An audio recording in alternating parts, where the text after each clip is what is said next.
I was 16 years old in 2002 when acid attack happened. I started working in public call office, and one day on June 15th, man came into the office and he saw a cross around my neck and he asked me, "Are you a Christian?" And I said, "Yes, sir, I am a Christian." And then he asked me again, "Are you a Christian?" And I said, "Yes, sir." So he told me, he said, "You don't look like a Christian and you should change to Islam." And I told him, "I'm fine who I am." And then he told me, he said, "You work for so little money and everybody will support you if you change to Islam." And I said, "I don't need anybody's support. I can support myself." And he put money on the table and he said, "Take all this money, and if you change to Islam, you will have everything and you'll be treated like a queen." And I told him, I don't want it to be that dumb queen, beaten to death every single day. He did everything to convince me, and I said no. And he told me, he said, you're living life in the gutter and you're gonna go to hell. The poor Christian people get jobs working as a janitor or sweeping or working in the fields or working in a Muslim people's houses. That's what he meant by living life in the gutter. He put more money on the table and he said, "Take all this money." And I told him, "Take your money and you need to leave." And I was by myself in the office. He got up and he tried to grab me and he tried to rape me. And I pushed him and I slapped him and I told him, "I am girl, I'm not weak. In my whole life, I wanted to be accepted who I am. I believe God don't make mistake. He made me woman for reason. I am girl, but I'm not less than anybody." When I slapped him and I picked up his money and I threw at his face, I told him, "You need to leave." And he told me, he said, "Girls like you, daytime they said they are Christian, nighttime they sleep with hundreds of men." And I told him, "You're barking to wrong tree. I'm not like those girls. I met so many Christian people. They were poor, but I never met one Christian girl who did this for money." He told me, "I will see if your Jesus will save you." I didn't know what he meant. I was only 16 years old. So afterward, he left and I was waiting for my boss. And so this man came with the acid about 30 to 40 minutes later. And when he opened the door, I looked up and he just threw the acid on me. This side, I just turned right like that, and this side was burned, my neck up to here, my chest. And I was sitting that time and my thigh was burned from here. And afterward, I got up and I tried to run toward the door, and second man came behind him. He pulled me down and he knocked me on the floor, and he was holding on my hair from here, and the first man was pouring acid into my throat, and they were yelling, "They're gonna destroy the mouth said no to Islam." And they left me there for dying. I was crying and screaming. Both of my arms was burned, and my hand was burned. And afterward, I was crying and my body was smoking. My skin started melting. And one lady saw me. She was passing by, and she saw, and she threw her shawl over me, and her house was on the next block, and she poured water on me and to help me. But she was trying to help, and the acid and water don't go good together, and the acid went deeper into my bone. And afterwards, some people did took me to the hospital, and those two men were caught. And when they were caught, and people called the police, and the police came, and the police asked, "Why did you do it?"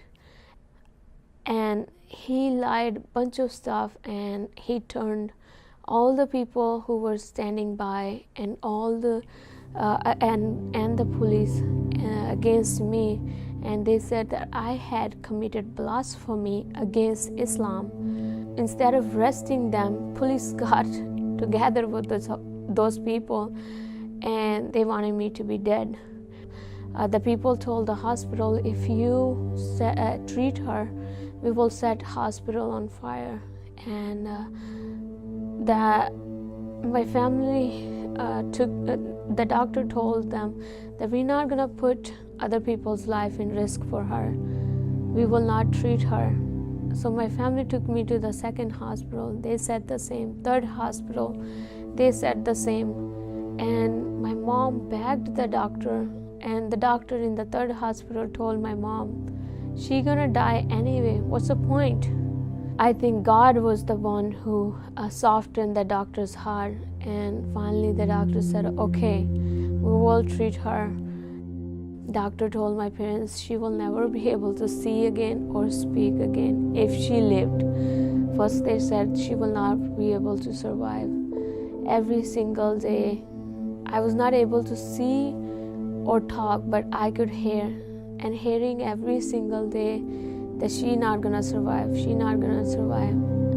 And if she survives, she will be handicapped because she will never be able to see or speak, or both of her hand will not work because muscles in this hand was gone, and this arm and this hand muscle was gone. And I always prayed to God, I don't want anything else, just one thing, give me a voice. I don't want to live handicapped life, so I can tell the truth.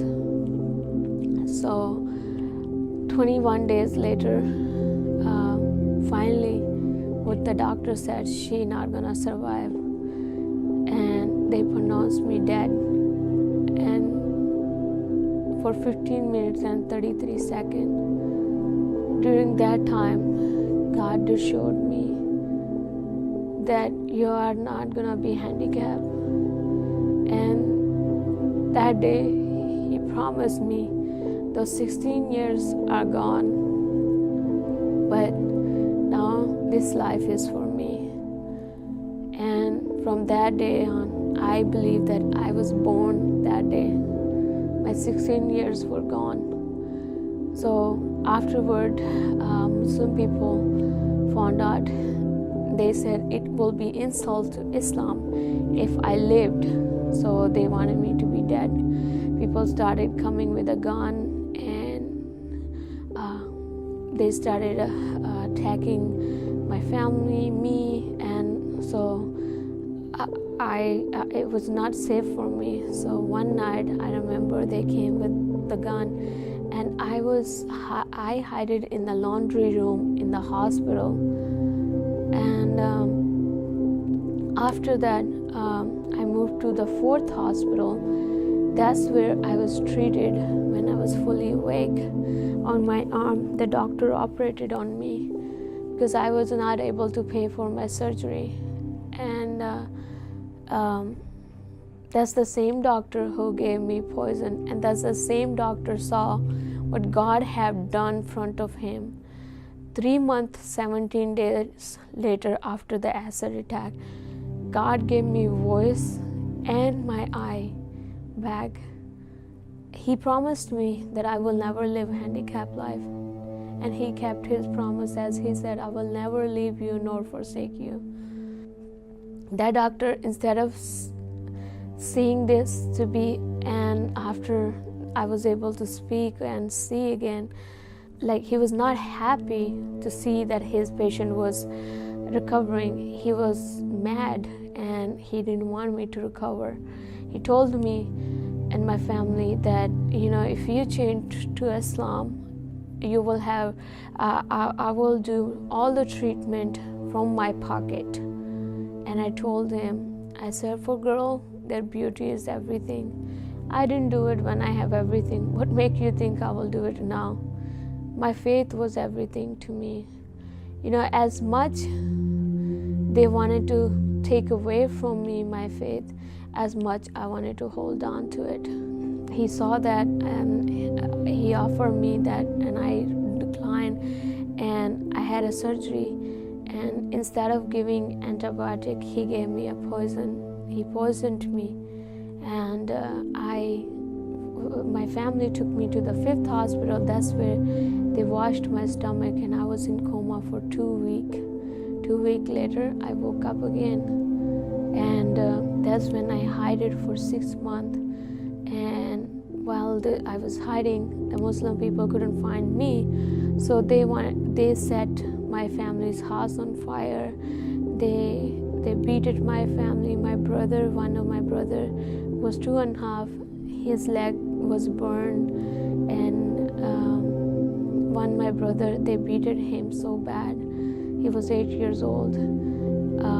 His leg and his foot was broken because he was trying to stop those people setting my house on fire and throwing stuff. And after I found out about that, I told my parents, you know what? They wanted me to be dead. Okay, they can kill me, not my family. And I moved back to my hometown, and actually I moved to a different area in Faisalabad with my family, and that's when I was shot in 2003.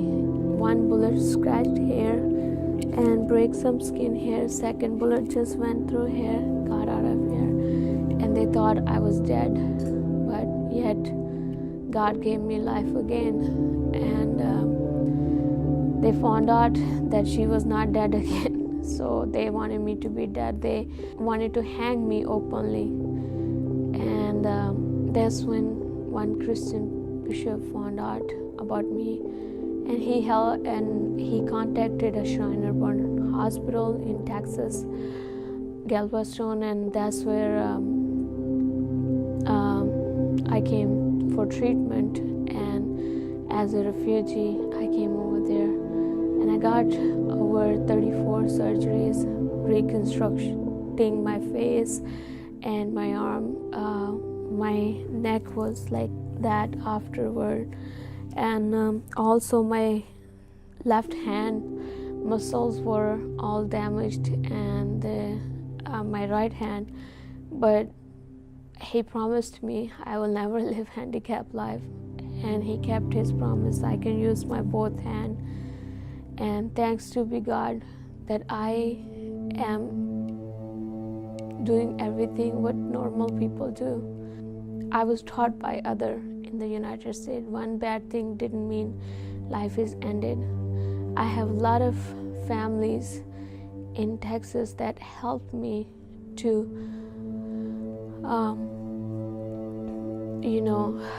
get back to where God wanted me to be. I did not know any English. I didn't know how to spell and or say thank you. And my host family, they were like my foster parents. They are the one who helped me to learn English, and he taught me from picture books.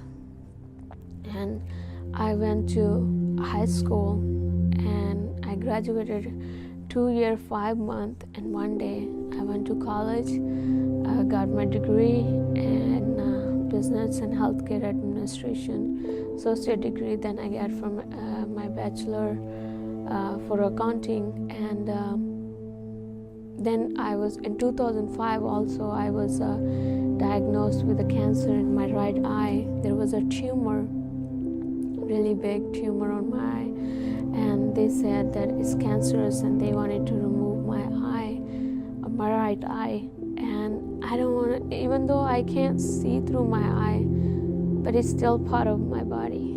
And I cried to God for 7 days. I fasted and I laid on the floor and I said, God, I'm not gonna get up until you heal me. And sometimes we get so involved in our problem, we forget God have done it already. We don't want to see what God is doing in our life right away. I don't know, in those 7 days when He healed me, and I went 7 days later for pre-op, and that's when that guy was measuring my eye socket, and that's when he asked me, I don't see that tumor. But what they're talking about, he had those x-ray and the ultrasound, all the picture. He said, I don't see it. What they're talking about. And that's when I noticed that this big thing is not on my eye. And I fell to ground and I said, God, I am so weak and I doubted you. You have healed me long time ago and I didn't even see it. I was so involved. I focused on the problem, but I didn't focus on that you are bigger than my problem. He healed me, and I was told that I will never be able to have a children. Well, I have a bigger doctor than who were telling me that. 2014, I got married, and I have a son. After a month later I got married, I found out that I was pregnant. Sometimes I look back, I don't know how it happened, but I know who was with me. He said, Joshua 1:9, he said, be strong, be courageous. And as he commanded that I will be with you, I will go before you. And he was with me. Jesus never left me. I only put him first once in my life when I stood up against that man and said, I wanted to keep Jesus in my life. And I refused Islam. I confessed to Jesus that he was my Savior. And I said it once, but he kept me he got me through all those stuff because I put him in first. And I want to do what God have done for me and his people have done for me. I want to do the same. My story is not I hate anybody or I hate Muslim or anybody. My story is what God have done for me. It's nothing. I'm not telling to gain sympathy or degrade any religion or any human being. I am telling my story to glorify only one is Jesus Christ. What he have done in my life. And I believe my scar, I never regret once about my scar. My scars are my jewel. It reminds me every morning when I look myself into the mirror, it reminds me that his faithfulness and his love was unconditional. And he kept me here for a reason. And I am here for a reason. And his promises 2,000 years ago, that's the same as today. And he will be same forever.